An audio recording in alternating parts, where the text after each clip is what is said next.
morning. Good morning, good morning. So, bumuhol.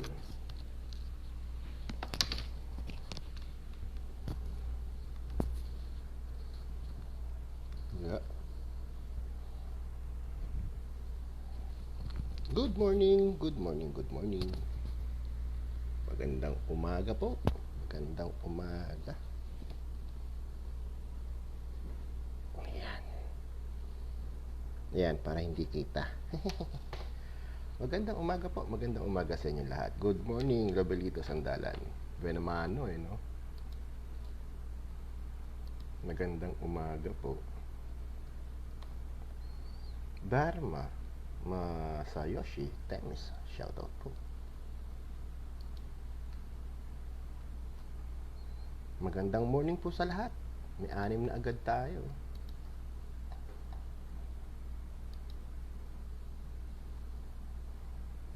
Lima, nabawasan ng isa. Magandang umaga po sa lahat. Magandang umaga sa sa aking tiyahin, kay Chan Leve, kay Ate Bubong, kay Ate Linda, sa mga kapatid ko, kay Kuya Oke, The Lion Eater, kay Ate Raquel, TikTokers, kay Kuya Onad, The Manager Model, sa aking may bahay, kay Pe Castello, sa aking anak, si Christian, si Christine, si Crystal, si Rain, at si Prince. At sa aming magandang ampon, si Melais. Magandang umaga po sa inyong lahat. Magandang umaga din doon sa mga nag-like sa post natin. Isa-isahin natin lahat. Kudami. Magandang umaga kay Tol Sami Nasayaw, kay George Guillermo, kay Briggs Tambalo, kay Rick Espinosa, kay Pilmar Potensky, kay Safety Crew, kay Maring Glendale, kay Chu Paspe Jomar, kay JB Rocha, kay Rico Bellarmino Dawis, kay Boss Fred 11, Wilfredo 11, shoutout po, aking kaplat, kay Mary Jane Santos, kay Enteng Lauson, Antonio Ocampo, Andrew V. Bonifacio Jr., shoutout po sa inyo, Merwin Senya, Harold Garcia Hipolito, Raymar Yulin Belonio, shoutout po, Mara Rodriguez, Marvin Bedeguer de Mapilis, Batch, shoutout to bro, Najad Mudin, Nolo Diasis, Gilma Bait Elorpe, Hilma, Josie Paladan, Patrick Sevilla, Christina, kay Toltina, kay Cristina Escorial Rodriguez, kay OSHP Parma Uma, kay Helbert Montejo, kay Adrian Paulin, kay Lobelito Sandaga, kay Jennifer Eston, shoutout po sa inyo, kay Nery Mendezabal, kay Neil Samson, kay Aereo Z Makalalad, kay Box ang pangalan, kay Daro Masayoshi Temis, kay Barakong Bombay, kay Alvin Buluran de la Cruz, kay Bea Nicole Olivia Corinne, kay Joshua Rebelo, shoutout po sa inyong lahat. Magandang umaga po. Mamaya po mag-i-start na tayo. Alik Monyega, shoutout po. Maricar Ileto, shoutout po. Magandang umaga sa inyo. Mamaya po mag-i-start na tayo. Ang ating day 4 of 22 ng OSHA Construction. Good morning dyan sir, sabi ni Utol Barakong Bombay. Morning dyan sir sa KSA Batangas City Bus present. Gandang signal. Ay, buti naman, maganda signal. Shoutout po. Ay, shoutout sa mga tropa natin dyan sa Batangas. Magandang umaga po sa inyo.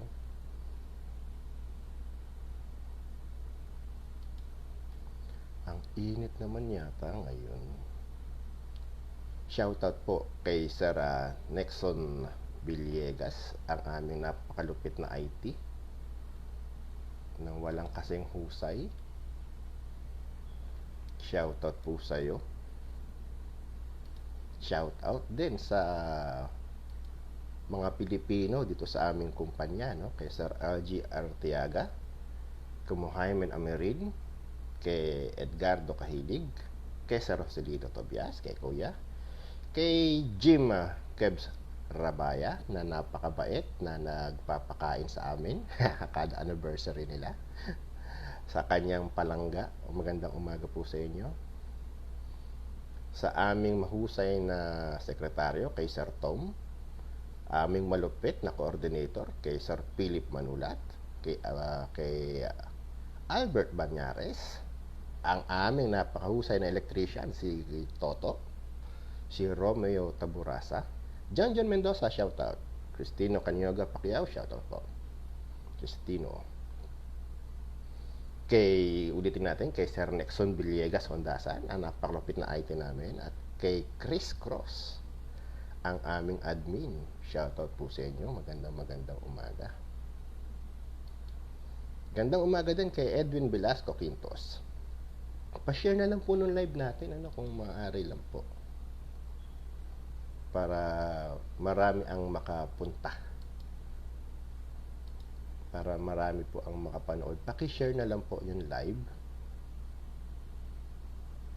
Mamaya pong konti, mga 9:15 mag-i-start na po tayo. Sunod na lang po yung iba kung may hahabol pa. Kahit po isa lang ang ating manonood, wala pong problema sa atin. Basta ang mahalaga po matapos natin itong ating pinag-aaralan. Bakit po walang hindi ako namimili ng dami ng viewers? Kasi ang sa akin po makapag-share. Ngayon, kung may manonood, maraming salamat. Kung wala naman, okay lang din. Hanggat merong isang nanonood, hindi po tayo maglulubay sa ginagawa natin. Hanggat may isang naniniwala, hindi po tayo maglulubay. Libre naman to, wala naman tong bayad sa akin diba? Ito namang sa akin gusto ko lamang mag-share. Yung nag-invite kahapon sa kanilang lugar sa probinsya, ay maraming salamat po. At sige po, susubukan po nating makarating dyan sa aking bakasyon. Pipilitin po natin makadayo sa lugar ninyo. Andrew Lee Marcelo Somera, shoutout po. Arnel Petencio, shoutout sir. At tawag dito, yung pong nagpapaalam, hindi pa po, Nalas Juliet Buelia, hindi pa po, maya pa po tayo mag-i-start, mga 9:15 pa, kaya sakto lang po sa sukat. Tapos yung nagpapaalam po kung po pwedeng i-download daw yung mga videos natin, pwede po, wala po problema. Glenn ADG, morning po sa'yo, morning daw sabi niya. Sabi ni Madam Nalas Juliet Buelia, magandang umaga. Hindi pa ba ako late? Hindi pa po kayo late. Muhammad Alpayed Anik Muhammadin Muhid, shout out. So, yun po, yung nagpapaalam po na kung pwede daw i-download yung ating mga videos, wala pong problema, i-download nyo lang. Kung mapapakinabangan po ninyo at magagamit ninyo para sa inyong kabutihan, para sa pagtuturo ninyo, wala pong problema. Basta wag nyo lang pong pagkakakitaan. Di po po. Kasi nga po, libre lang natin binibigay, wag lang pagkakakitaan. Walang problema doon.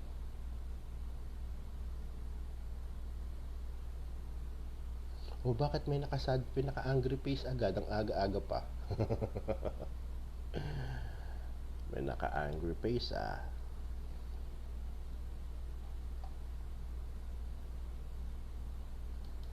So, mamaya po, start na po tayo, 9:15.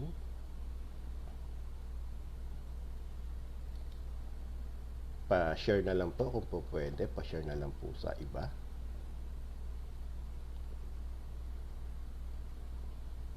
Para po marami ang makapasok. Ay, pareng Oka, shoutout kay Oscar Lina Mariano III.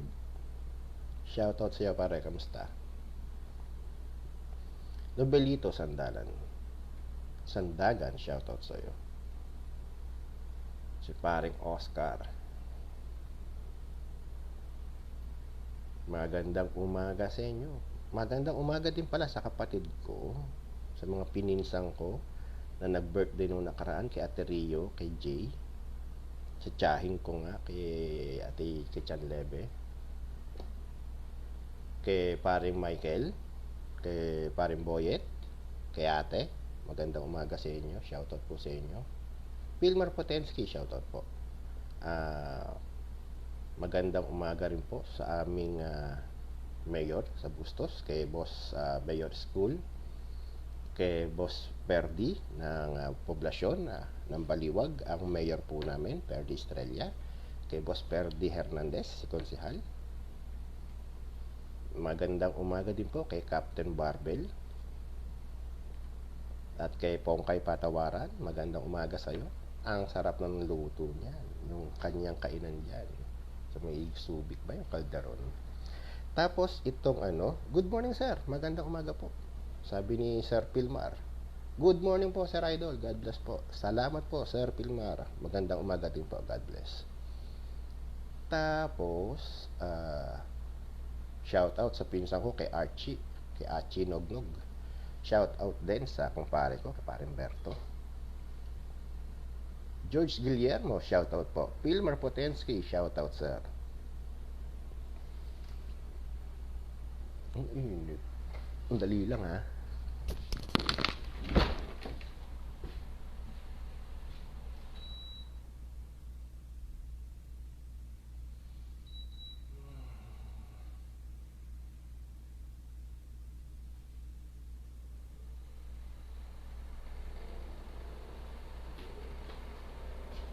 Ayun, lumabas ang kanyang tunay na hangin. George Guillermo, shoutout. Kay Tupaspe, shoutout po. Mangulab ng Joan Mapangas. Makapugas. Uy, Joan, shoutout sa'yo. Pinsan ni Mrs. Shoutout sa'yo. Haba na ng buhok natin, yo. Yan, takpan na natin para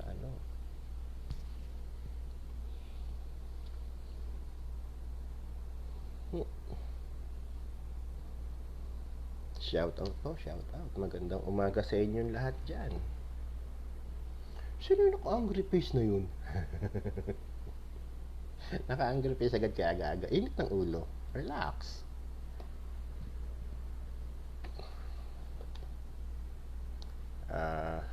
Pa-share na lang po ng live, kung okay lang po. Pa-share na lang po natin ng live natin para po makapasok na yung iba. Para makita nila na tayo ay nagsisimula na. Salamat po dun sa tatlong nag-share na hindi ko makita yung pangalan kasi naka-private po sila. Maraming salamat po sa nag-share. Okay, 9:15 sakto sa oras. Start na po tayo, no? So, ang pag-uusapan po natin ngayon mga kasama, yung tinatawag nating housekeeping and material management. So, bakit po ba natin kailangan ang housekeeping o importante ba to sa site, yung tinatawag nating housekeeping? Well, ito po ay isa sa importanteng bagay na magagawa natin sa site para maiwasan natin ang mga aksidente. So, may magtatanong, sir, ang housekeeping ba ay nakakadulot ng aksidente? Well, opo, malaking factor po ang poor housekeeping sa mga aksidente at insidente sa mga sites. Gaya halimbawa po, yung mga madudulas na daanan, mapuputik, basa, di ba? Yung mga nagkalat na materyales, yung mga tawag dito, yung mga tubo-tubo na nakahambalang, yung ating mga kable na kung saan-saan nakaladlad. So ito po ay pinagbabawal natin sa site dahil ang dapat po, sabi nga po, di po ba, dun sa ating salamat po kay Mina Camillo sa pag-share ng ating live. Shoutout po sa inyo, Ma'am Mina. Sabi nga po dun sa ating OSHA 101, di po ba, sa day 1 natin, yung introduction to OSHA, obligasyon ng employer na bigyan ng isang ligtas na lugar na pagtatrabahuhan ang mga manggagawa para maligtas sa sakuna. Ngayon, hindi ko mo sinabi ni OSHA na binibigyan ko ng instruction ang company, ang employer, para ibigay sa inyo, hindi na tayo susunod. tayo naman po ay may obligasyon din na sundin yung sinasabi ng employer natin para sa ating kaligtasan. Kaya halimbawa, binigyan tayo ng employer ng PPE o sinabi ni OSHA sa employer, o ikaw employer, bigyan mo ng PPE yung mga tao mo. Tapos binigyan tayo ng PPE ng employer natin. Obligasyon natin na isuot ito. Diba? Obligasyon natin na gamitin ito, hindi itago, hindi ipabagahe. No? So, dito po sa ating topic ngayon sa housekeeping and material management, pag-uusapan natin yung mga dapat nating gawin, yung mga responsibilidad, kung sino ba dapat ang in charge sa mga patrabaho na ito. Herbert Montejo, shoutout. Magandang umaga po.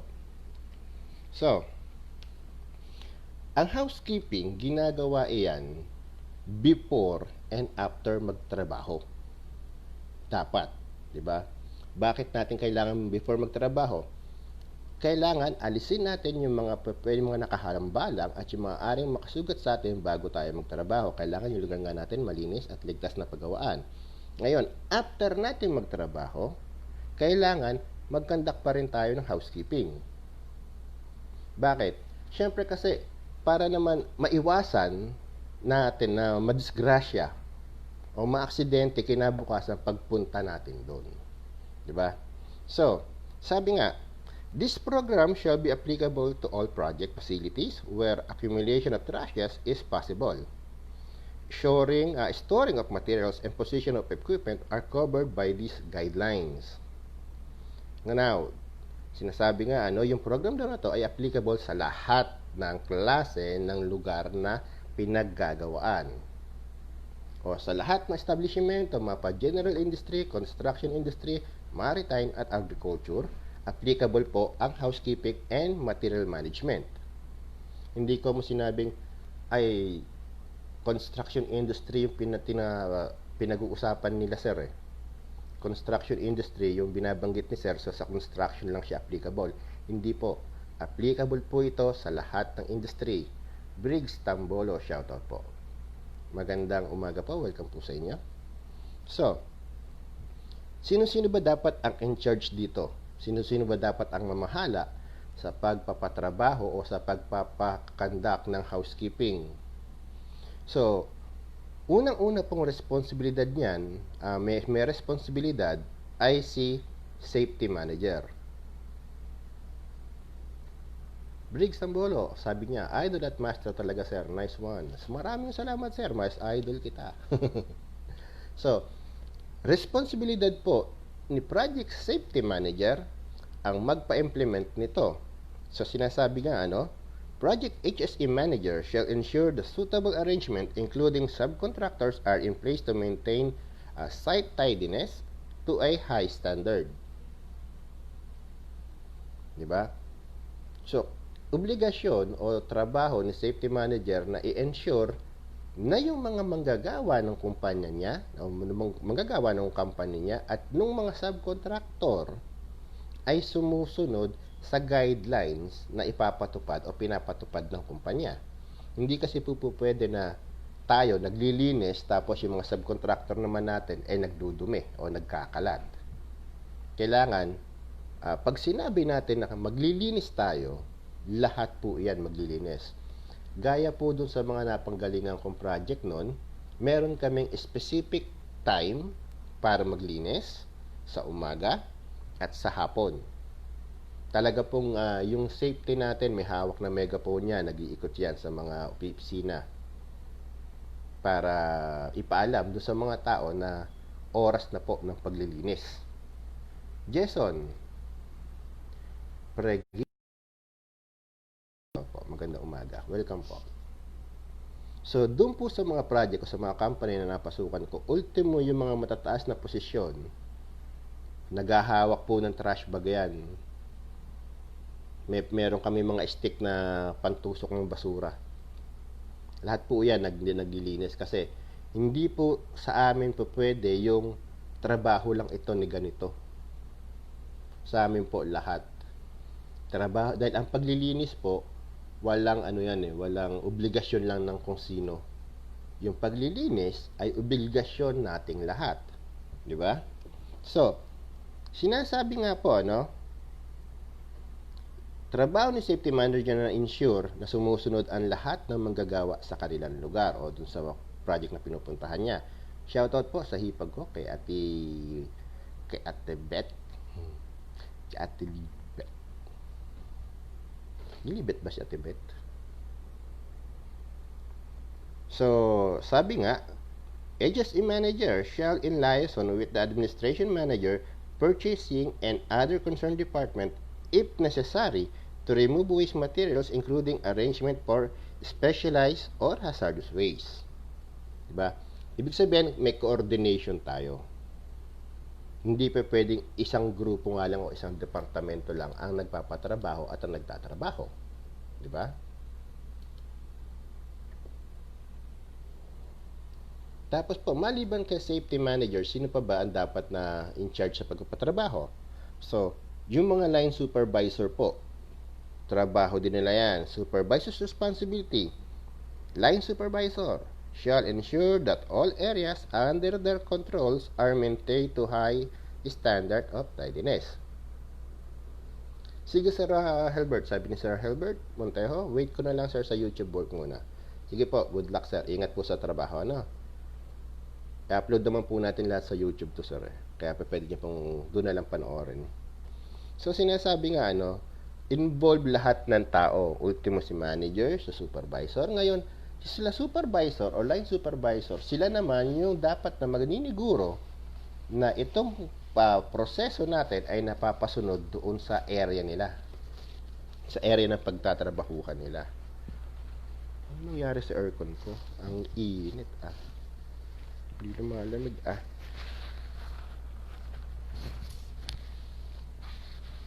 So, sinasabi din, yung mga supervisor, kung itong kumpanya natin ay sumusunod, obligasyon din ng mga subcontractor na sumunod sa patakaran. Especially, kailangan mag-assign sila ng sarili nilang mga cleaners dun sa mga area. Merong specific cleaners doon sa area na mag-maintain ng kalinisan doon sa lugar na pinagtatrabahuhan nila. Hindi po ko mo sinabi na may specific na mga tao o may mga cleaners na naka-assign para sa paglilinis, sila lang ang magtatrabaho. Sabi ko nga po, meron po tayong specific time at saka day kung saan meron tayong tinatawag na general housekeeping. Yung general housekeeping po na yon dito sa abroad, kadalasan po ginagawa ayan every Thursday ng 3:30 ng hapon. 30 minutes po yan. Kasi hanggang 4 lang po tayo So 30 minutes po, 3:30 magi-start yan. Lahat po yan. From top management hanggang sa lower employee, kasama po na naglilinis. So ngayon, iba po yung trabaho naman ng mga specific person na magtatrabaho dun sa sa linis-linis. May mga cleaners po talaga dapat. Ngayon, para po masiguro natin na nasusunod yung ating housekeeping and material management, dapat pag may safety department tayo, may dedicated cleaners tayo o helper na nasa ilalim ng safety department. Di ba po? Kasi po, kapag itong mga cleaners na to ay nasa ilalim ng production side, lahat na lang po iuutos na gawin dito. Hindi po maaayos yung trabaho ng sa safety. Kasi kukunin niya, papatulungin dito, papatulungin doon. Wala nang matatapos sa trabaho. Pero kung itong mga cleaner natin o yung helper natin ay nasa safety lang, pwede pong tayo lang ang mangangalaga dito, tayo lang magbibigay ng instruction. Talagang malilinis po natin yung site. Hindi naman ko sinabi na kailangan linisin yung site, kailangan parang ospital sa linis. Hindi po. Basta mawala lang po yung mga hazard at saka yung mga risk, okay na po yung site natin.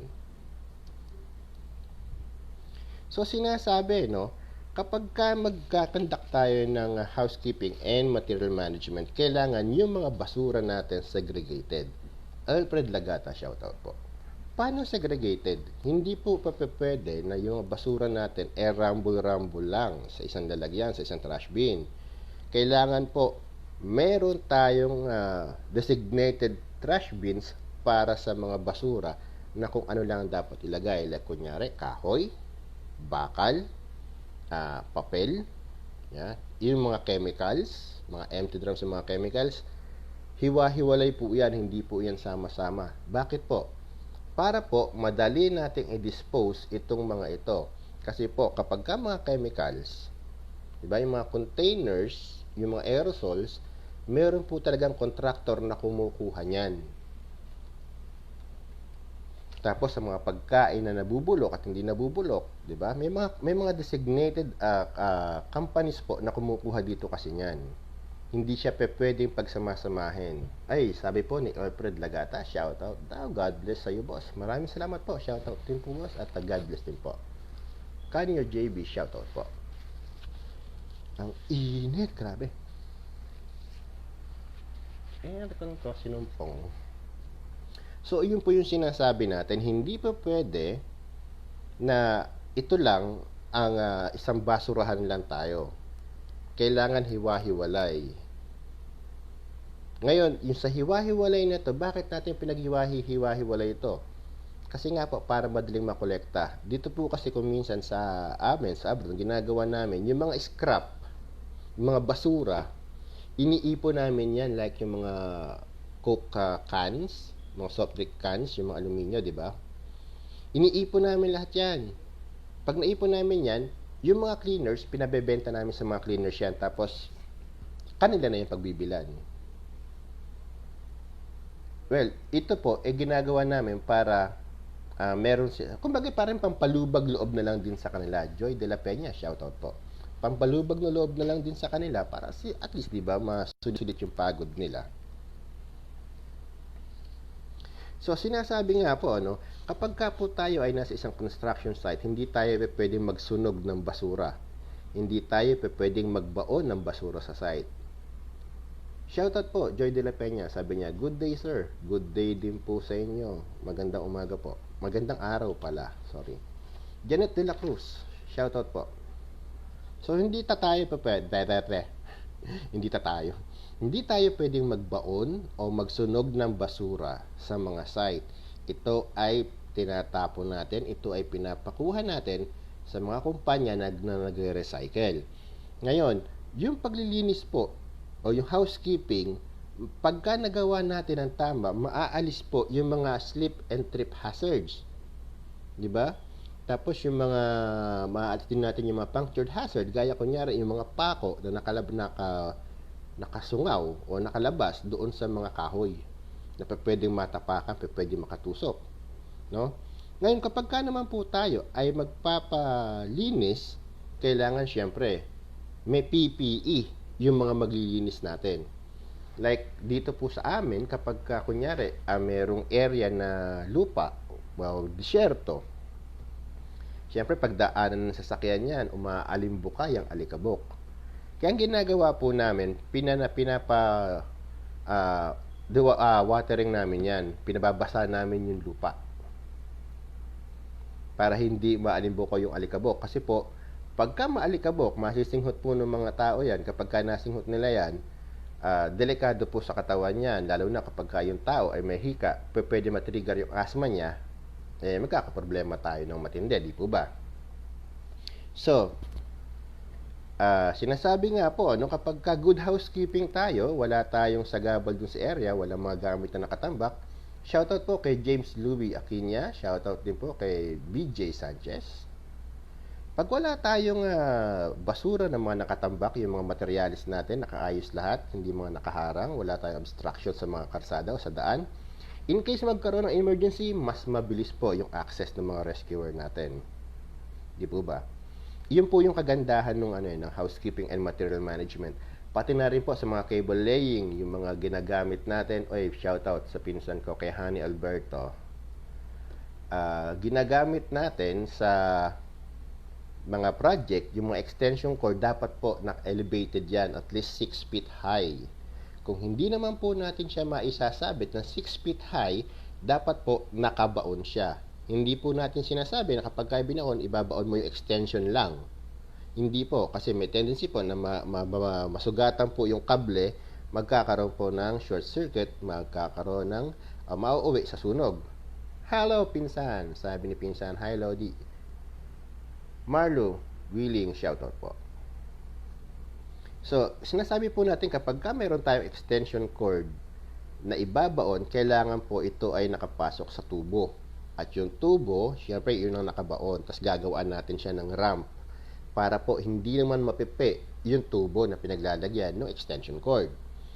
Ngayon, bakit po natin ginagawa ito? Kasi po, once na ang mga kable natin nagkalaylayan lang kung saan-saan at hindi maayos yung pagkakagawa o pagkakalagay, pwede po magkasabit-sabit yung mga tao dyan o yung mga sasakyan na mauwi sa aksidente o insidente. Ngayon po, kapag naman po tayo ay merong, kunyari nasa pipe rack tayo o nasa building tayo o meron tayong ginagawa, at kailangan siyempre may ilaw yan, di ba? Illumination, number 1 na kailangan yan sa mga areas na madidilim o kulang sa liwanag.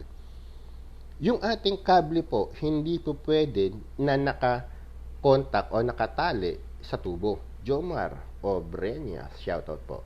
Ay, maraming salamat po sa akin chain kay Leve Cruz na nag-share ng ating live.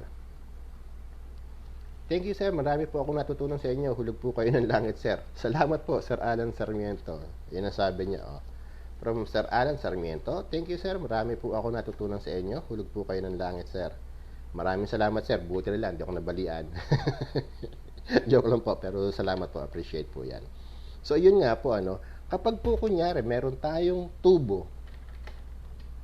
Ito yung tubo natin. Di po ba? Ito yung tubo natin, tapos ito yung kable. Hindi po siya pwedeng naka-direct contact dyan. Bawal na bawal po at ipinagbabawal po natin. Ay, shoutout po kay Lynn Naig, sa aking ninang, kay Lilibet Chavez. Magandang umaga po, ninang. So, bawal na bawal po yung naka-contact siya. Bakit po natin ipinagbabawal yung cable to metal na contact? Kasi po, hindi po tayo nakakasiguro na walang damage yung ibang kable. Once na ito pong kable natin nakatali doon sa bakal o sa pipe, di ba? At nagkaroon po ng short circuit, masusunog po itong tubo, yung kable, masusunog ang kable, gagapang yung kuryente doon sa tubo. So, pagka iyan po ay scaffolding, lahat po ng tubo na yan, may kuryente na. At pag po nagkaroon ng kuryente yan, asahan po ninyo, yung mga tao na gumagamit ng structure, maaaring makuryente, maaaring madisgrasya. Joaquin Mateos III, shoutout po. So, iyon po ang dahilan kung bakit pinagbabawal natin na magkaroon ng cable to metal connection. Bawal na bawal po yan dito. Pero pwede naman po, ang ginagawa po natin, kung talagang kailangang isabit yung kable, dahil syempre, ayos lang Lin, kamusta ka? So, pagka po talagang kailangan natin isabit yung kable, doon sa wire, o doon sa may tubo, ang ginagawa po natin, nagpapafabricate po tayo ng rebar. Yung rebar po, pinapagawa natin na, alam niyo yung letter G na magkabaligtaran na ganyan. Halimbawa ay ganito. Ito. Kunyari, ito yung rebar natin, Ito yung rebar natin. Ipapabaluktot natin siya na ganyan. Tapos ganito. Yan. Ganyan po yung pinagagawa natin sa rebar. Tapos po, may insulation yung rebar na yan. Sabi ni Sir Alan Sarmiento, Sir, baka po may hiring yan. Baka pwede ako ipasok.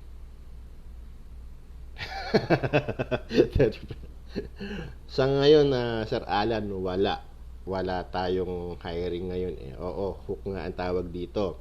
Pinapagawa natin ng hook, pinapakorte natin na ganito yung ating mga rebars at pinapalagyan natin siya ng insulation. Ano ba yung insulation na pwede natin gamitin?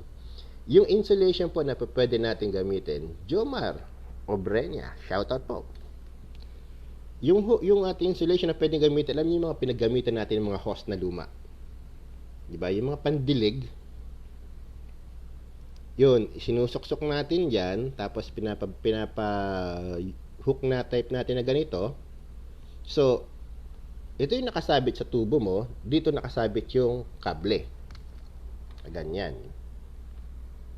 Yan. Bakit natin pinapayagan to? Kasi po, kaya natin pinapayagan, sabi nga, di ba, bawal nga daw ang metal to cable connection. Kaya natin po lang po pinapayagan kasi nga, insulated na po itong ating tubo. O yung ating rebar, insulated na po. Sabi ni John Ray, kamusta po? Okay lang sir, mabuti naman po. Kayo po, kamusta? Init talaga. Init. Tanggalin muna natin ang ating tumbalelo. Diba?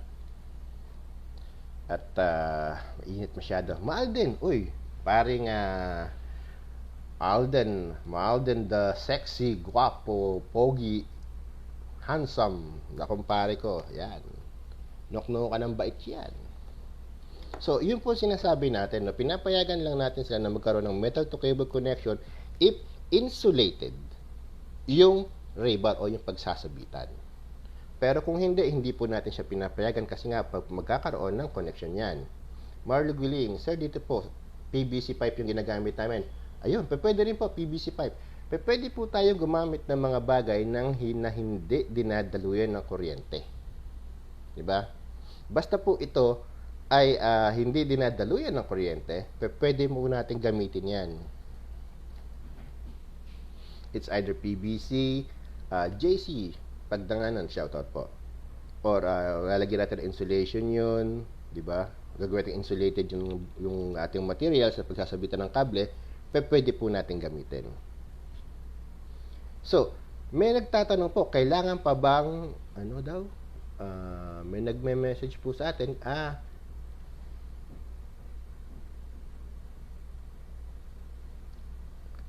sabi niya, sir, kailangan pa ba ang permit sa housekeeping? Well, depende po sa implementation ng permit ninyo ng company ninyo Ngayon, yung ibang company po, nire-require nila yung permit pa rin. Lalo na kung tayo ay mag-housekeeping sa pag-aari ng kliyente, required po na kumuha tayo ng permit sa kanila to enter the premises. Di ba? Para alam nila yung trabaho na gagawin natin. Pero kung tayo naman po, ang trabaho natin ay dito lang tayo sa project natin, opo, hindi na po natin kailangan ang permit. Lalo na, kunyari, part naman ng trabaho natin, nandun tayo sa isang project mismo, project lang natin. Hindi natin kailangan ang permit. Instruction lang, guide lang, okay na yan. Pero kung tayo ay papasok sa client premises, yung mga restricted areas, nire-required po tayo na kumuha ng permit galing sa kanila para masiguro na malaman nila kung ano yung trabaho na gagawin natin.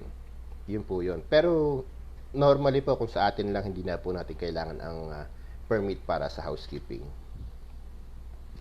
So, ano pa ba? So, sinasabi dito, no? Kailangan natin yung mga materialis natin, tamang-tama sa material storage, tamang-tama lang yung pagkakasalansan, pagkakalagay. Kailangan waist high lang yung mabibigat na bagay. Yung mga mabibigat natin na materials, waist high lang. Sally Sablayan, shoutout po. Magandang umaga po sa inyo. Napawing pa. So, kailangan daw po yung ating mga mabibigat na materyales ay waist high. Yun naman pong hindi gano'ng mabibigat ay shoulder height lang natin. Yung ating rack, kumbaga. Diba? Yung rack natin, kailangan ganun lang siya. Ngayon po, hindi rin tayo po pwedeng maglagay ng mga materyales ng basta-basta lang. Ito po ay atin munang ina-assess kung ligtas ba o hindi. Alin po ang i-assess natin dito? I-assess po natin dito yung paglalagay at yung pagkuha, pati yung access. Kasi hindi po pwede na basta lagay lang tayo ng lagay ng materyales sa warehouse o sa tool room tapos wala na. Bakit po hindi natin pinapayagan yung ganun lang? Kasi po, tandaan natin, nasa construction tayo o nasa isang area tayo, sa project tayo. Shoutout, Tina. So, Pag po tayo ay nasa isang project o nasa construction site o kahit nasaan man, ito po, marami po tayong materyales na makukuha o darating pa. Di ba? Ngayon, kung maraming materyales ang darating dito sa ating trabaho, dapat alamin natin kung mag-overstock ba tayo, kung ito bang materialis natin ay kailanganin ba natin ng manual lifting o mechanical lifting, 'di ba? Yung access natin safe pa ba? Saan ba itatambak yung mga materialis na susunod na 'yan? Kailangan po alam natin lahat 'yan. Shout out batch, magandang umaga sa iyo. Kailangan po pinag-aralan natin 'yan, naka-design din dapat 'yan. Hindi tayo dapat bira lang ng bira at tambak lang ng tambak ng mga materyales. No? Sa waste disposal naman po, ito pa pala, pag pala maglalagay tayo ng materyales, kailangan titingnan din natin yung stability ng ground. Baka mamaya mabigat yung mga materyales na ilalagay natin, tapos yung atin namang pinaglalagyan ay lupa, baka lumubog yan, matatabunan tayo ng materyales, babagsakan tayo, disgrasya aabutin natin, di po ba? So, sa waste disposal naman po, sa waste disposal natin, yung nga po sinabi natin kanina, hindi po pwede na basta tapon lang ng tapon. Kailangan segregated itong mga basura natin. May specific drum o skip na para dito sa mga ito. Okay? Ngayon, kapag ka ito ay puno na, kukontak po tayo.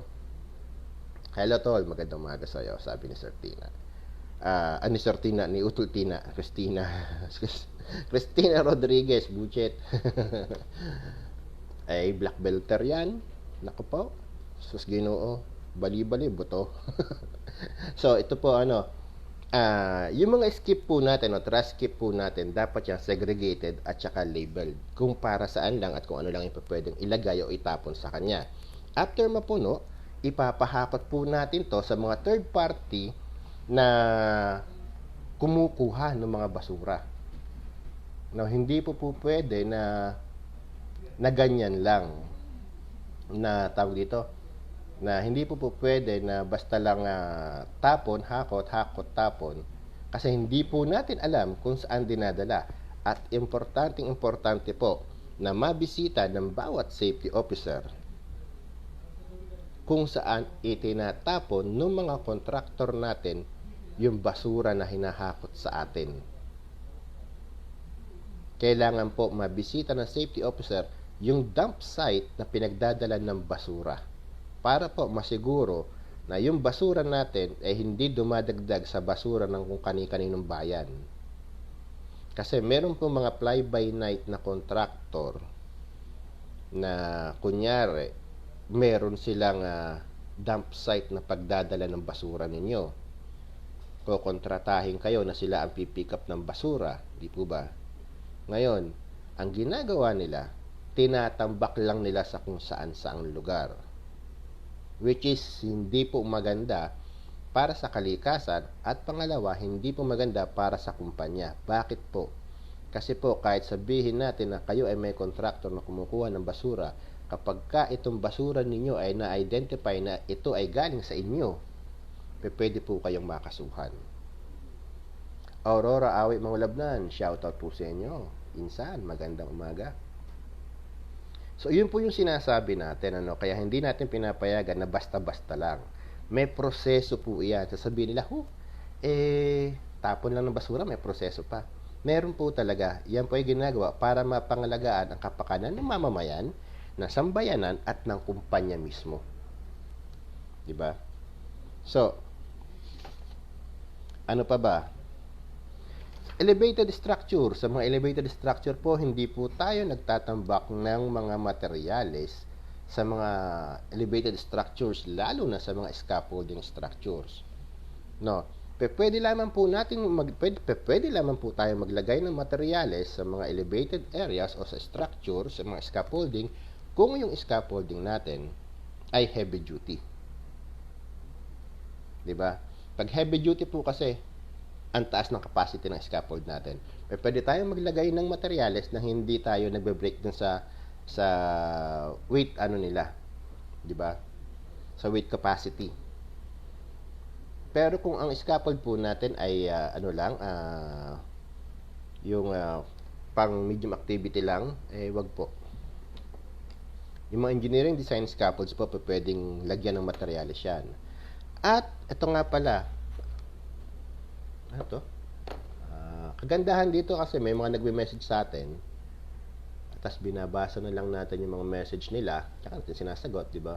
Same time, nasasagot natin yung query ng ibang kasama natin. Pa-share na lang po nung pa-share na lang po nung ating live kung okay lang po sa inyo. Pa-share na lang po natin, paki na lang po. Ito po yung tanong nung kasama natin, Sir, pwede bang si safety Sir, pwede bang si safety ang mag-design ng scaffold? Ay, hindi po. Hindi po trabaho ni safety ang mag-design ng scaffold. Ang scaffold po ay dinidesign ng mga licensed engineer. Hindi po pwedeng si safety ang magdodrawing niya, magde-design yan, hindi po. Pero si safety po ang mag-i-inspection yan kung walang hazard ba dito o safe ba to. Pero hindi ko sinabing si safety na mag-a-approve ng scaffold ninyo. Hindi po. Meron po tayong tinatawag na scaffold inspector. Si scaffold inspector po ang mag-check at mag-a-approve ng scaffolding na dinesign ng scaffold engineer kung safe ba ito o hindi. Kung pasok ba to sa weight distance o sa load distance nila. So, sa load o weight capacity nila. Ngayon po, si safety, check lang natin kung safe bang gamitin with regard to access, yung mga wala bang pinch point, wala bang struck by materials dyan, wala bang tripping hazard dyan, wala bang bagay na makakasakit sa atin. Yun lang ang i-check ni safety. Pero yung design, hindi po tayo yun. Engineer po ang gagawa niya na.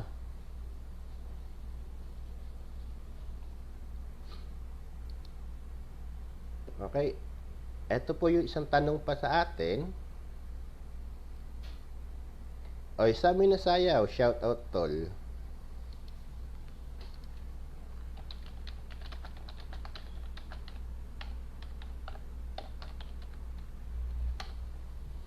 So, tanong po ng isa sa atin, Sir, kapag po ba meron kaming chemical, pwedeng rumble lang? Okay naman kung yung mga chemical po ninyo, yung mga nakalagay mga nakadrum naman to, itong mga nakalagay naman sa galon, okay lang na halo-halo yan. Wala namang specific na chemical na kailangan, asido dito, solvent dito, dito. Basta po yan, nakalagay sa lalagyan pa nila, wala po problema. Pag sama-samahan nyo sa isang transcript, okay lang po yan. Pero syempre, shout out utol Sami na sayaw. Ito po yung sinasabi ko sa inyo si Sami. Yung walang alam sa safety nun. Tapos ngayon, approve ng Aramco. Ilang beses approve ng Aramco yan. Di ba? Yan yung sinasabi natin na kapag gusto may paraan, pag ayaw, napakaraming dahilan. Pumasok-pasok ka kasi rito, nakita-kita kita. Yan, tuloy, sige. Pulutan, si Sami na sayaw. Shout out tol, magandang umaga sa'yo. So yun nga po, kapag po ang ating chemical nakalagay pa sa mga bote o sa mga lata, pwede po nasama-sama. Kasi kadalasan naman yan, nakalagay sa galon yung mga chemical natin. Okay lang nasama-sama yan. Hindi naman natin kailangan pag-iwahiwalayin yan. Basta chemical, kahoy, papel. Yes, come in. Ooh. I don't know. My AC is not working, I think. Not working, no? Can you check it outside? Maybe it's freezing outside. That's why it's not working. So, yun po yung sinasabi natin. Tapos po, kapag po tayo naman ay merong mga mga bentables. Come. I'm doing like come. Okay. So, kapag po naman tayo may mga bentables, yung mga tanso-tanso, scrap, depende po yan. Hindi po natin sinabi na kung ganito yung patakaran, iipunin nyo, sasadyain yung gawing scrap yung mga tanso, yung mga bakal para ibenta. Wag. Pag-aari pa rin po iyan ng kumpanya. ng project. Julius Cesar Renolayan, abe, shoutout po. Janet de la Cruz, shoutout po. Philip Am, shoutout sa inyo. So, yun po yung sinasabi natin. Kung may proseso kayo, kung ang sinabi ng safety in charge ninyo, safety manager ninyo, may go signal na ibinigay sa inyo para ibenta yung mga yan at perahin ninyo para mapakinabangan ninyo, okay lang. Kasi yung safety manager nyo naman, humihingi muna yan ng basbas galing sa taas. Pero kung wala, wag po, baka makasuhan tayo ng pagnanakaw kapag kayan ibinenta natin. Or baka sabihin, kaya pala kayo masipag maglinis kasi ini-scrap nyo yung mga materialis natin. Wag din po, bawal po iyan, ha? Tapos, ano pa ba?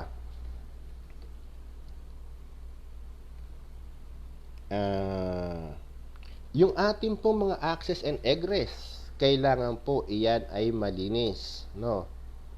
Kailangan po walang dumi o hindi ka madudulas. Shoutout po sa aking kapatid kay Ronaldo Damoned na model manager Castelo. Safety manager yan. Oy, big time yan. Shoutout siya to, magandang umaga. So, yun po. Kapag po tayo ay magpa-housekeeping, yung mga access and egress, iyan ang pinaka dapat pinagtutuunan natin ng pansin. Dapat dyan, shout out daw siya, sir. Shout out po, Ronaldo Castelo, manager, model. Hey. Kamusta ang project, tol? Pasok mo nga ako dyan, kahit na helper mo lang. Pwede na ako, kahit na ano lang. Kahit na safety officer, pwede na ako. Basta yung sahod mo sa akin. Yeah. Ay, nako. Tapos po, yun nga, kailangan kapag ka tayo ay nagpalinis sa mga access and egress natin, kailangan, illuminated. Ano ba yung sabing illuminated? Kailangan po may ilaw yung lugar natin. No? Kailangan may ilaw siya, yung mga daanan, para syempre maiwasan natin yung mga natitisod, nadudulas, natatapilok, kasi hindi nakikita. Kasi nga, kapag ka nasa structure na tayo, nasa loob na tayo ng structure, Harold de Guzman, shoutout po. Babalik ka na lang sa modeling, tol. Mahina na ba kita sa safety ngayon? Shane, Utol Shane Sorebilio, shout out sa'yo, Utol. So, kapag po tayo ay nasa loob ng structure sa pipe rack, marami na pong shadowy area dyan Kumbaga, natatabingan na po ng mga tubo-tubo yung liwanag. Kaya medyo dim na po yung ilaw dyan, medyo madilim na. Ngayon, kung may problema ka sa mata, malabo ang paningin mo, pwede kang matisod. Kaya po nilalagyan natin yan dapat ng ilaw. Diba? Tapos po kailangan yung mga tripping hazard wala dyan sa lugar na yan. Para maiwasan natin na may matisod, may madulas, may madapa. Gulong pendong aabutin ng tao kapag ka mataas-taas yung hagdan. Now, yung hagdan naman po, meron tayong rules na 1:4, diba? Yung hagdan natin dapat tama lang. At yung ginagamit nating hagdan, dapat walang sira. Kadalasan ginagamit natin dyan, aluminum ladder. Ngayon, kung magpapabricate kayo ng ladder, okay lang. Basta, ang mahalaga, safe gamitin to at ipapacheck mo din sa engineer yan. Hindi pa pwedeng basta nagpukpok-pako ka lang, okay na, may hagdan ka na. Hindi po. Bawal po. Diba? Kailangan may justification yan ng engineer ninyo na ito ay safe gamitin. Okay na. Ewan ko lang kung bibigyan kayo ng engineer nyo ng justifications ng ganyan kasi nga, pag may nangyari, sagot nila yan di ba? So, yun po yun mga kasama, no? Kaya po hindi natin pinagsasawalang bahala yung material management, yung housekeeping and material management, hindi natin binabaliwala kasi importante rin po yan sa mga site na meron tayo. Shoutout po sa aking magandang hipag kay Elizabeth Mataro Castelo II. May the second ka pa ngayon. So, iyon ang sinasabi natin.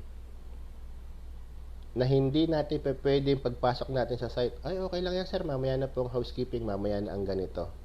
Ay housekeeping lang naman yan. Hindi po.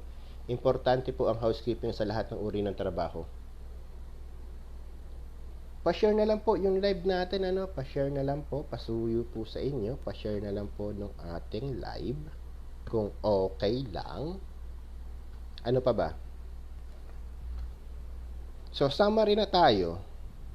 Teka. Stockpile pala. Meron tayong mga tubo na nakasalansan, nagkapatong-patong. Ano ang probability nito? Ano ang tendency nito? Pwede itong maggulong-gulong pababa, di ba? So ngayon, ang tanong po mga kasama, isang tanong lamang, ano po yung ating magagawang paraan para maiwasan ang pagguho o paggulong ng ating mga tubo-tubo na yan? Ano po yung inilalagay natin pang ipit dyan? Ano ang tawag dun?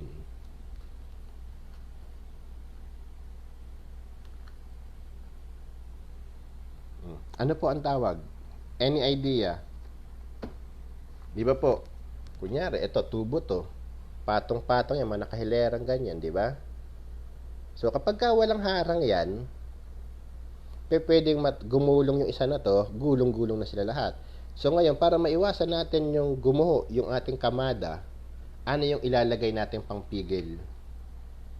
Wedges. Ano pa yung ibang tawag sa wedges? Sir John Ray Akulang. Joe Jacob. Kalso. Okay. Lalagyan natin ang kalso. Lalagyan natin ng wedges. Ano yung kadalasan tawag natin yan pag nasa construction tayo, nasa site? Lalagyan natin ng Ethan John Jacob is watching. Shoutout po, Ethan. Lalagyan natin siya ng choker. Diba? Yung choker natin, nakapaislan po na ganyan yan. Taas, tapos pa ganun. Yun yung kalso. Diba? Yung kalso na tinatawag natin. So, yun lang po yung ating pag-aaralan sa ngayon. Yung sa ating material housekeeping and material management. Unang-una, dapat pangalagaan natin at walang nakaharang na mga bagay o walang obstruction sa mga access and egress natin. Sa mga emergency tools and materials natin or equipment natin like fire extinguisher, fire hydrant at sa iba pa. Tapos po, yung ating mga kable, hindi dapat nakakonekta sa bakal o dapat po wala tayong cable to metal connection. Bawal na bawal po yan, tandaan po natin. Tapos po, pang-apat, tandaan po natin na dapat yung mga basura natin segregated. Ngayon, kung segregated ang basura, dapat may label yan. No? Para mas mapabilis yung ating transaksyon at mapaalis yung mga basura natin. Meron po kasi mga kontraktor na ayaw nilang kumuha ng mga basura na halo-halo. So, pag hindi nila kinuha yan, maiipon lang sa atin yan. Babaho yung site natin.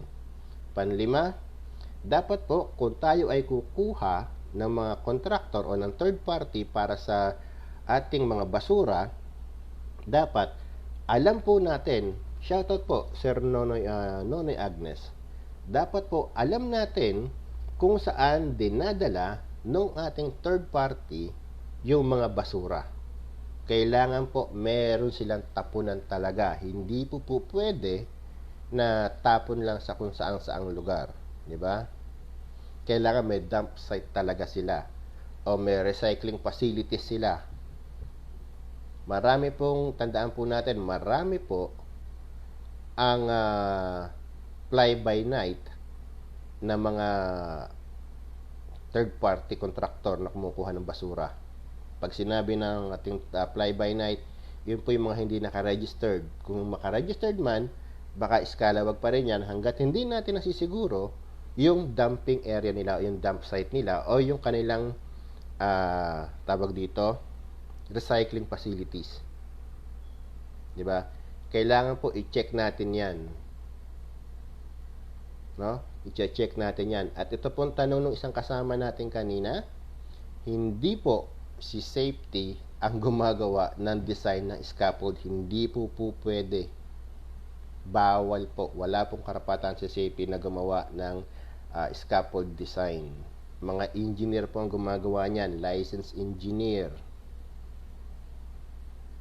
Oo, dapat meron din disiplina ang mga bawat manggagawa sa pagtatapon ng basura. Kaya nga meron tayo kanina sinasabi, Sir Ethan J. Jacob, na sa bawat project na meron tayo, dapat meron tayong housekeeping and material management procedure.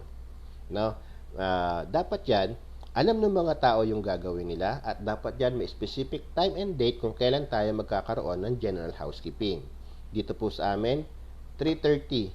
Kasi nga hanggang 4 lang kami, 3:30 yung oras ng oras ng paglilinis kahit po from upper level, higher management hanggang sa lowest worker, sama-sama po kami naglilinis.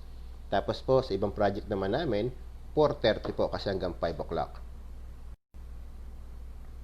Tama, sabi ni Sir J.B. Baradas Valdez, kailangan ng waste manifest na ibabalik sa atin mula sa recycling facility. Tama po yan. Kailangan din pong hanapin natin yan. Kailangan po ma-ensure natin na totoo at legal po. Diba? Pero mas maganda nga po, maliban dyan, kung meron tayong manifest, ma-check din natin yung area. Kailangan personal nating makita yung lugar na pagdadala nila. Tapos po, ano pa ba? Yun, sa safety na gagawa ng scaffolding drawing, hindi po pa pwede. Ng design, hindi po pwede. Yung kailangan pa bang hiwa-hiwalay yung bawat bote, nakasegregate, yung bawat lalagyan ng ating chemical, kahit po hindi na. Isang trash bin po para sa mga chemicals at yun naman po yung mga nakalagay sa mga canisters, sa mga galon, okay lang po kahit sama-sama. Basta chemical, kahoy, papel, bakal. Yun naman po yun. Tapos mga pagkain. Mark Alonsa Abareta, shoutout po. Salamat po sa pag-follow, sir. So, yun po yun, ano? Kaya po mahalaga yung housekeeping and material management sa atin kasi po makakatulong iyan at nakakatulong ng malaki sa pagpapanatiling ligtas ng mga manggagawa natin. Mar Berenya Silang, shoutout po sa inyo. Maraming salamat po sa pag-follow. So, bukas naman po, day 5 ng ating day 22, ang pag-uusapan po natin ay stress management program. Ito po ay isang magandang usapin, stress management. Bakit po? Kasi po kapag ka-stress ang mga worker natin o kahit ang management natin, ang daming problema na nangyayari. Sabi ni Sagani Guanyo, good day sir, good day mga classmate. Good day din sa iyo sir. Sabi naman ni Labelito sa Sandagan, si safety po ba sir pwede maging scaffold inspector? Pwede lahat po, kahit po hindi ka safety, kahit na pwede ka. Pero, kailangan hindi dual responsibility. Hindi ka pa pwedeng maging safety at the same time scaffold inspector. Hindi po pwede. Bawal po iyan. Mamimili ka sa dalawa, sir. Kung ikaw ay magsa-safety o ikaw ay mag-i-scaffold inspector. Ako po ay naguguluhan lamang, speaking of scaffold inspector, ako po ay naguguluhan lamang dahil parang napakadali sa ibang lugar na maging scaffold inspector ka. Para bang pag kumuha ka lang ng training ng scaffolding at pumunta ka sa TESDA, nag-training ka ng scaffold, pwede ka na mag-apply up as a scaffold inspector. Ako po ay kinakabahan sa ganyan dahil ang pagiging isang scaffold inspector po ay hindi nakukuha sa isang linggong training at isang buwan na aktual sa trabaho. Bakit po?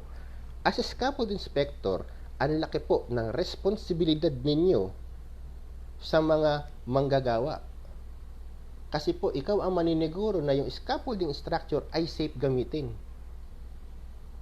May calculation pa po yan, may load calculation yan, may design pa po yan. Dito po sa amin sa abroad, ang gumagawa ng design ay itong mga Aramco approved scaffold inspector. Napakamahal po ng bayad dyan sa mga yan, per oras po yan. Ang lalaki ng bayad dyan. Pumapalo yan ng 200, 300 per hour. Ngayon, mababa pa yun. Merong iba na pumapalo ng 500 per hour. Ang trabaho niya, pupunta lang sa site, aakyatin yung structure, kakalugin, titingnan, tapos i-approve niya, pipirmahan na niya yung permit, tapos alis na siya. Dito po, para ikaw ay matawag na scaffold inspector o para ma-approve ka sa scaffold inspector, kailangan meron kang at least 5 years. 5 years minimum experience. Tapos yan, kukuha ka pa ng kukuha ka pa ng exam para ma-approve ka. Ngayon, pag bumagsak ka doon, hindi ka pwede maging inspector. Diba? Pagka ikaw nakapasa sa TUB, pwede ka na. Tapos, ngayon, iba po, yung tinatawag natin scaffold inspector lang na TUB, iba yung Aramco approved scaffold inspector. Pag Aramco approved scaffold inspector ka, mas malaki ang bigayan, mas malaki ang sweldo, mas malaki ang responsibilidad. At ang tagal po ng proseso. Hindi lang basta-basta, yung iba, halos 10 years experience bago maging inspector. Sabi po ni Ethan J. Jacob, Sir, ako po ay may scaffolder and C2 kaso welder na ako sa company. Pwede ko po ba i-apply sa company kahit na welder na ako? Safe kaso pinipigilan ako ng mga ginagawa nilang pinapawelding na lang yung mga GI pipe materials. Yung po sir, ikaw ay may scaffolder and C2, di ba? Pwede ka namang mag-apply kung gugustuhin mo eh. Kaso nga lang, syempre, ang trabaho mo dyan sa company mo is welder. Ngayon, kung demand yung trabaho mo dyan at marami talagang trabaho as a welder, malamang hindi ka pakawalan o hindi ka i-ship ng company mo as a scaffolder. Kasi nga, kung marami yung trabaho, yung pinapa-welding sa inyo, di ba? Nasa peak kayo eh. Elmer Jonas, mga shoutout po. Tama. Sabi ni Nanas Juliet Buelia, scaffolding inspector dapat pinahinog ng panahon. Opo. Ako po ay, personally, ako po ay may mga kakilala at kumpare na napakahusay na scaffold inspector. Mga nakasama ko po sa project nung ako ay safety manager pa sa SABIC at sa Royal Commission. Mga nakasama ko sa project, mga napakahusay po. Ang experience po nila bago sila na-approve as scaffold inspector, 15 years po. 15 years experience as scaffolder. Siyempre, pag scaffolder ka, andyan na yung erection, dismantling, di ba? Modification. Lahat ng klase ng scaffold kailangan kaya mong gawin, familiar ka, alam mo. Hindi pa pwedeng yung scaffold may mobile scaffold lang alam mong gawin tapos ikay scaffold inspector na kaagad. Hindi pa pwede yon.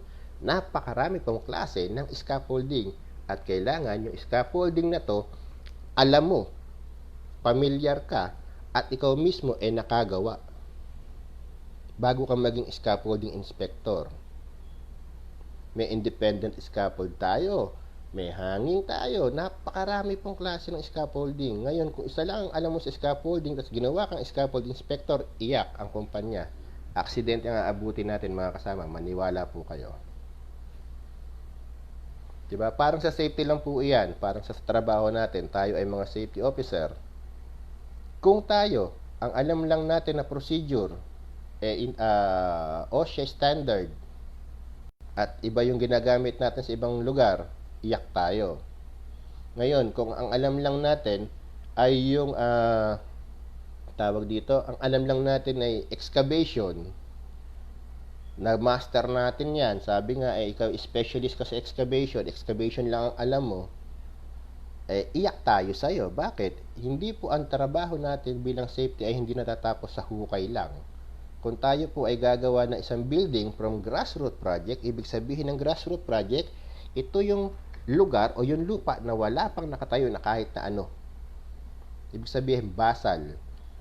Grassroots project, basal yan.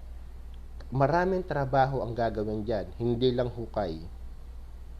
Diba? Tatayo tayo ng building, magtatayo tayo ng planta, magtatayo tayo ng refinery or substation na kung ano man. Hindi lang hukay ang gagawin yan. Yung hukay o yung excavation, isang part lang ng trabaho. Ngayon, kung yun lang ang alam mo, paano na? Diba? Sabi ni Ethan, 6 years lang po ako ng scaffolding erector, sir, bago ako nag-welder, sir. Kaso di po ako pinakinggan sa nakakita kong mali sa scaffolding. Alam kong unsafe ang ginagawa dito sa company. Iyon nga, sir, ang problema kasi, diba, may mga kumpanya kasi, sir, na hindi ka pakikinggan lalo na't hindi mo trabaho. Sabihin natin, sige, alam mo dati, trabaho mo dati yun. Tama, concern ka, maganda sir yan. Ang problema nga po, hindi nila pakikinggan ng boss mo kasi ikaw ay welder ngayon, hindi ka scaffolder. Unang-una, Kung welder tayo, iba yung trabaho sa scaffolding. Pangalawa, posisyon. Alam mo naman dyan, sir, sa atin. Wag na natin sabihin sa atin, alam mo naman, sir, ang kalakaran. Kapag ka ikaw ay walang power, wala kang boses. Diba? Yun eh. Nakakalungkot isipin, pero ganun talaga, sir. Wala tayong magagawa. Ang magagawa lang natin ay turuan yung mga gumagamit ng scaffold kung paano sila magiging ligtas habang ginagamit nila yon. Ganun lang. Init. So, ano pa ba? Ano pa ba pwede natin pag-usapan? Ano pa ba? So, yun lang po yung ating ngayon. Yun lang yung ating topic ngayon. Yun lang yung nilalaman ng ating usapin ngayon, yung housekeeping and material management. Tungkol lamang po sa paglilinis, sa proseso ng paglilinis sa site. Yun tungkol lamang po sa mga bagay na ginagawa natin sa ating trabaho, mga dapat pangalagaan. Maliban po doon, wala na po tayo iba pang mapag-uusapan pa eh. Ano pa ba? Kung may tanong kayo, wag po kayo mahiya magtanong, ha? Bandang huli, sir, maniniwala sa sayang mula na may nahulog sa scaffold. Talaga, yun nga eh. Maniniwala lang sila siya kapag may ebidensya. Yun ang masakit doon eh. To see is to believe yung ginagawa nila. So, kapag ka po kayo may tanong, wag po kayo mahihiyang magtanong sa akin. Message lang po, hindi po ako suplado. Nagre-reply po ako sa mga messages. Kapag po kayo ay, tawag dito, may mga tanong kayo. Message lang. Kapag ka kayo naiinip, punta lamang po kayo sa ating YouTube channel, Renante Castelo po. Maraming salamat po sa mga sumuporta sa YouTube channel natin. Lahat po ng videos natin ay i-upload po natin sa YouTube pagkatapos. Kaya po yung mga hindi nakapanood dito sa Facebook, pwede nyo pong mapanood sa YouTube yan. Maraming salamat din, sabi ni Sir Ethan J. Jacob. Salamat po, Sir. God bless po. Maraming salamat din po. Ingat po kayong lahat, ano? At yun nga po, maraming salamat sa suporta. Yung pong mga gustong mag-follow, wala po problema, follow lang po kayo. Follow lang po para maging update kayo sa mga live na gagawin natin. At kung meron po kayong gustong malaman, may gustong maintindihan pa, sa Facebook po, sa YouTube po, nandun yung mga videos natin. At titirahin po natin to, kayo mag-alala, titirahin natin tong 22 days ng OSHA construction hanggang sa matapos. Hindi po tayo titigil. Regs Castelo de la Cruz, shout out pinsan, shout out. Yung pinsan kong maganda na masarap magluto. Yan. Kamag-anak pala. Di ko lang pinsan, kamag-anak, pamangkin. Pero kamag-anak. Shout out sa'yo. Ayun, hanggang dito na lamang po at susunod na lamang po ulit. Ay, salamat po sa pag-subscribe, Juliet Buelia. Salamat po. Hanggang dito na lamang po tayo, no? At bukas na lamang po uli ang pag-aaralan po natin. Stress Management Program, isang importanteng talakayin po para maiwasan natin. Dito rin po kasi papasok yung BBS o tinatawag natin Behavioral Based Safety sa Stress Management Program sa pagkilala dun sa mga tao kung ito ba ay naaaning-aning na o hindi pa. So, hanggang doon lang po. Maraming salamat po. Ito po ulit si Renante Castelo at maraming salamat po sa pagpasok. Ingat po tayong palagi. Paalam po. Uy, Regs! Late ka. Hello sa'yo.